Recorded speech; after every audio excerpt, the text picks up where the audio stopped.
মৰমৰ ছাত্ৰ ছাত্ৰীসকল তোমালোকৰ 4th ইউনিট ইভ্যালুয়েশন 2019 অৰ্থাৎ 2019 তোমালোকৰ ম্যাথমেটিক্স বছৰীয়া পৰীক্ষা বৰ্তমান বছৰীয়া পৰীক্ষা বুলি ক'ব পাৰি যে ক্লাছ 8 কিছুমান কোৱেশ্চন তোমালোকক ইয়াত দিয়া আছে কোৱেশ্চন বিলাক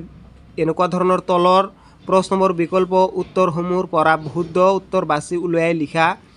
তিনিজন মানুহে এটা কাম 5 দিনত কৰিব পাৰে এজন মানুহে কামটো কিমান দিনত কৰিব পাৰিব ইয়াৰ তাৰ নেক্সট দিছে টুৱাইস y আৰু 22y ৰ সাধাৰণ উৎপাদক কিমান এটোৰ आंसर হ'ব অপচন ডি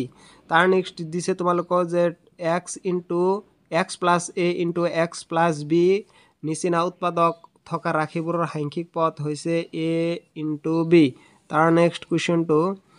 এটা সম্পূৰ্ণ বস্তুৰ অংশবোৰৰ মাজৰ তুলনা কৰিবলৈ ব্যৱহাৰ কৰা লেখটো কি এটো চাই ল'ব লাগিব তাৰ নেক্সট মূল বিন্দুৰ স্থানাংক কিমান 0 0 অপচন এ তাৰ নেক্সট দিছে যে a বিন্দুৰ স্থানাংক 0 আৰু y বিন্দুৰ স্থানাংক 0 নহয় তেন্তে বিন্দুটো ক'ত থাকিব ইয়াৰ শুদ্ধ উত্তৰ হ'ব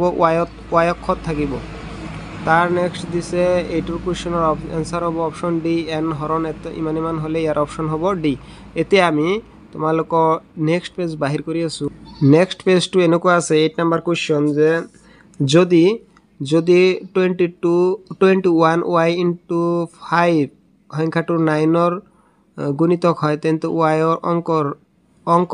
y এটা অংক তেন্তে y ৰ কিমান হ'ব y ৰ মান হ'ব কিমান y ৰ মান কিমান হ'ব বুলি ইয়াত উল্লেখ কৰিছে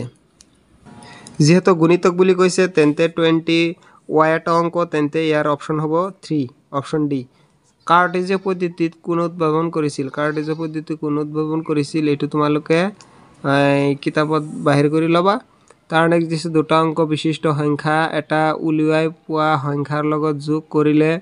যোগফল তলৰ কোনটো সংখ্যক বিভাজ্য হ'ব গতিকে এটো তোমালোকে অলপমান চাই লবা তাৰ নেক্সট তোমালোকে এনেকুৱা ধৰণৰ কোৱেশ্চন দিছে উৎপাদক বিশ্লেষণ কৰিব দিছে হৰণ কৰিব দিছে তাৰ নেক্সট তোমালোকৰ এনেকুৱা ধৰণৰ কোৱেশ্চন অলপমান পৰি লোৱাচোন তোমালোকে নহলে কোৱেশ্চনটো বহুত দীঘল হৈ থাকে এনেকুৱা ধৰণৰ কোৱেশ্চন নেক্সট পেজত আহিলো তোমালোকৰ এনেকুৱা ধৰণৰ আহিব লেখ কাগজত বহুৱাই তোমালোকৰ এনেকুৱা ধৰণৰ কোৱেশ্চন বিলাক ইমানে সমাপ্ত গতিকে ভিডিওটো ভাল লাগিলে নিশ্চয় সাবস্ক্ৰাইব কৰি ভিডিওটো লাইক কৰি দিবা